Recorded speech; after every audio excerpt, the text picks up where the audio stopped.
Hello everyone, welcome back to my channel. I hope आप लोगों की प्रेगनेंसी जर्नी बहुत ही ज़्यादा अच्छी चल रही होगी। सो गाइज, इस वीडियो में आगे बढ़ने से पहले अगर आप लोगों ने मेरे चैनल को सब्सक्राइब नहीं किया है तो मेरे चैनल को सब्सक्राइब कर लीजिए गाइज। और अगर ये वीडियो आप लोगों को हेल्पफुल लगती है तो प्लीज़ इसे लाइक और शेयर करना ना भूलें, ताकि ये वीडियो जिसके लिए बनी हो आप उनको तक पहुँचाइए। अगर आप वीडियो देख रहे हो और आपको लगता है कि इसे ये वीडियो की ज़रूरत है, इसे नॉलेज लेने की ज़रूरत है, तो ये वीडियो उन तक ज़रूर शेयर कीजिए। सो गाइज, चलिए हम वीडियो स्टार्ट करते हैं। तो सबसे पहले हम बात करेंगे कि बेबी बॉय होने के लिए क्या क्या करना पड़ता है। बहुत सारे लोग इसके लिए लाखों करोड़ों रुपए खर्चे कर देते हैं कि बेबी बॉय मतलब लड़का पैदा होना चाहिए। उनके पास बहुत सारी लड़कियां हो जाती हैं, तो बहुत सारे लोग बहुत सारे पैसे एकदम पानी की तरह खर्च करने लग जाते हैं, क्योंकि उनको ये सब चीज़ों का नॉलेज नहीं होता है। तो चलिए मैं इस वीडियो में आप लोगों को यही बताऊँगी कि बेबी बॉय पैदा कैसे होते हैं, उनके क्या क्या ऐसी चीज़ें करनी चाहिए आप लोगों को जिसकी वजह से आप लोग बेबी बॉय कंसीव कर सकते हो। तो ये वीडियो में हम वही बात करेंगे। सो गाइज, चलिए हम बात करते हैं। तो यहाँ पे देखिए, बेबी बॉय पैदा करना ऐसी कोई भी चीज़ ऐसी नहीं है जिसकी वजह से आप जेंडर प्रेडिक्शन कर सकते हो, या फिर आप जैसे ही कंसीव करते हो वैसे ही आप ये नहीं कर सकते हो कि बेबी बॉय होगा या बेबी गर्ल ही होगी, क्योंकि उसकी कोई दवा नहीं, उसकी कोई मेडिसिन नहीं है ऐसे कुछ करने की। बहुत सारे लोग हैं ना मिसगाइड करते हैं कि ये चीज़ें खाओ। बहुत सारे ऐसे आयुर्वेदिक दवाइयाँ है जो लोग कहते हैं कि ये खाओ तो आपको बेटा ही पैदा होगा। बहुत सारे लोग जड़ी बूटियाँ वगैरह यूज़ करते हैं, तो ये सब चीज़ों के चक्कर में आपको नहीं पड़ना है। अगर आप लोगों को बेबी बॉय ही चाहिए तो आप लोगों को कुछ करने की एक्चुअली ज़रूरत ही नहीं है यहाँ पे।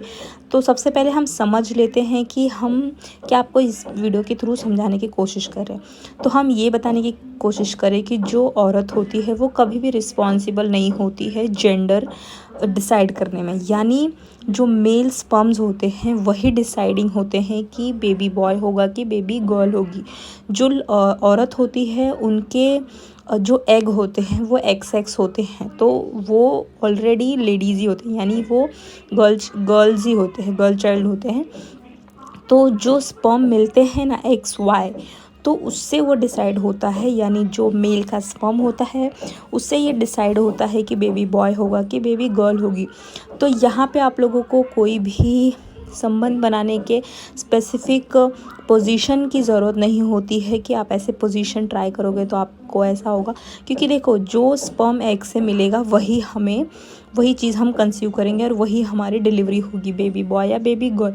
तो जो एक्स होता है वो अगर एक्स वाई यानी स्पर्म से मिलता है कोई एक्स से तो लड़की हो जाती है एक्स, और एक्स वाई से मिलता है यानी स्पर्म वाई से मिलता है तो बेबी बॉय होता है।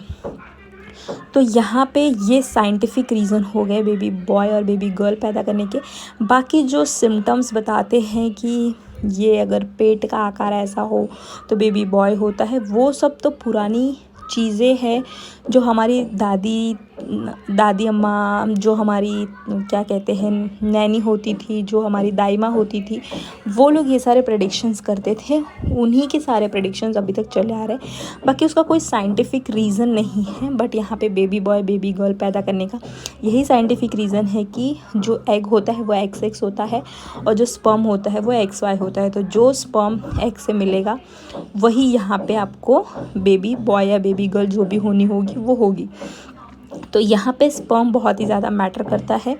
उसकी क्वालिटी वगैरह बढ़ाने के लिए आप अगर कोई मेडिकेशंस वगैरह करते हो तो वो डिफरेंट चीज़ है, बट यहाँ पे सेक्स डिटर्मिनेशन यानी कि जो कहते हैं कि लड़का होगा वही लड़का ही होना चाहिए, ऐसा ही होगा, तो वो यहाँ पे बहुत गलत है। क्योंकि अगर एक्स मिल गया है तो लड़की होना डेफिनेट है। यहाँ पे आपने अगर कोई भी चीज़ की हो और वो मिलना तो हमारे बस में नहीं है, क्योंकि बहुत सारे लोग बोलते हैं कि आईवीएफ में ये चीज़ पॉसिबल है, बट मैं आप लोगों को क्लियर कर दूँ, आईवीएफ में भी ये चीज़ पॉसिबल नहीं है, क्योंकि वहाँ पे भी स्पर्म की सिर्फ क्वालिटी चेक की जाती है, ना कि स्पर्म से जेंडर प्रेडिक्शन किया जाता है या फिर जेंडर चेक होता है। तो यहाँ पे भी ये चीज़ पॉसिबल नहीं है। आईवीएफ में मोस्टली ट्विन्स या ट्रिपलेट्स होने के बहुत चांसेस होते हैं, बट सिर्फ बेबी बॉय और बेबी गर्ल चाहिए ऐसे कोई चीज़ें आज तक भी आईवीएफ में नहीं। अगर ऐसे होते तो जितने भी डॉक्टर्स हैं, जितने भी गायनेकोलॉजिस्ट हैं, वो लोग के घर में सिर्फ बच्चे बेटे ही होते, लड़कियां होती ही नहीं, क्योंकि वो लोग को बहुत ज़्यादा नॉलेज होता है, तो वो सब ये चीज़ें कर सकते हैं। बट ऐसा नहीं होता है, ये सब नेचुरल चीज़ होती है जिसके लिए छेड़खानी करना बहुत ही ज़्यादा हार्मफुल हो जाता है। अगर आप बहुत सारी ऐसी चीज़ें कर लेते हो तो फिर प्रेग्नेंट ना होने के भी चांसेस हो जाते हैं कि आपने बहुत सारी ऐसी चीज़ें कर ली हैं, बहुत सारे अबॉर्शंस करा लिए हैं क्योंकि लड़की थी, फिर पता चलता है कि आप प्रेग्नेंट ही नहीं हो रहे, क्योंकि ये नेचुरल चीज़ है, इसको आप छेड़खानी करोगे तो बहुत चीज़ें ऐसे नेगेटिव वे में चली जाती हैं जो कि फिर वश में नहीं होती हैं। सो गाइस, तो यहाँ पे छेड़खानी करने की नेचुरल चीज़ों से ज़रूरत बिल्कुल भी नहीं है। ना ही आईवीएफ के थ्रू डायरेक्टली लाइक आप लड़का पैदा हो सकता है, ना ही कोई ऐसी संबंध बनाने की पोस्चर या पोजीशन है जिसकी वजह से लड़का पैदा होता है। और बहुत सारे ऐसी चीज़ें बोलते हैं कि कोई जो आयुर्वेदिक दवा देते हैं उससे लड़का पैदा होता है, तो वो मान्यता है, हो जाता होगा, लेकिन इसका कोई साइंटिफिक रीज़न नहीं है कि यहाँ से होता है, क्योंकि जो भी एग से स्पर्म जो मिलेगा वही आपके पेट में बच्चा पलेगा। ये तो एक रियल चीज़ हो गई। और बाकी यहाँ पे बहुत सारे लोग बोलते हैं कि जो थर्ड मंथ में बच्चे की जो लिंग होती है वो बनती है, तो वहाँ पे भी बोलते हैं कि आप अगर जैसे आपका सेकेंड मंथ शुरू हो या ख़त्म हो, जैसे सेकेंड मंथ आपका कंटिन्यू रहता है, वो मंथ में अगर आपने कोकोनट जो हमारा नारियल होता है जिसकी हम चटनी वगैरह बनाते हैं उसको तोड़ने के बाद, औरतों को तो वो तोड़ना नहीं चाहिए, मर्दों से तोड़वा के, वहाँ पे कोई भी आपके घर में अगर आदमी हो उसे तोड़वा के, उसके अंदर एक बी होती है, उसको आपको किसी को बिना बताए बिना दिखाए उसे आपको पी लेना है, मतलब निगल लेना है एक्चुअली पानी के थ्रू।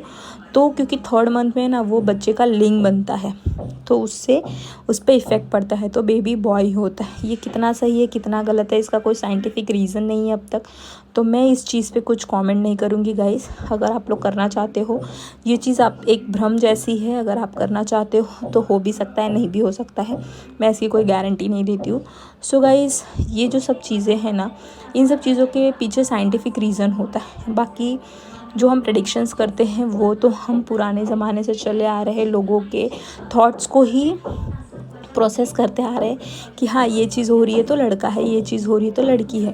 बाकी इसका कोई साइंटिफिक रीज़न नहीं है। अगर वेल एंड गुड, अगर आपको वो सारे सिम्टम्स दिख रहे हैं और आपको बेबी बॉय हो गया है, आप लोग चाहते हो कि आपको बेबी बॉय हो जाए और हो गया है, तो बहुत ही अच्छी बात है।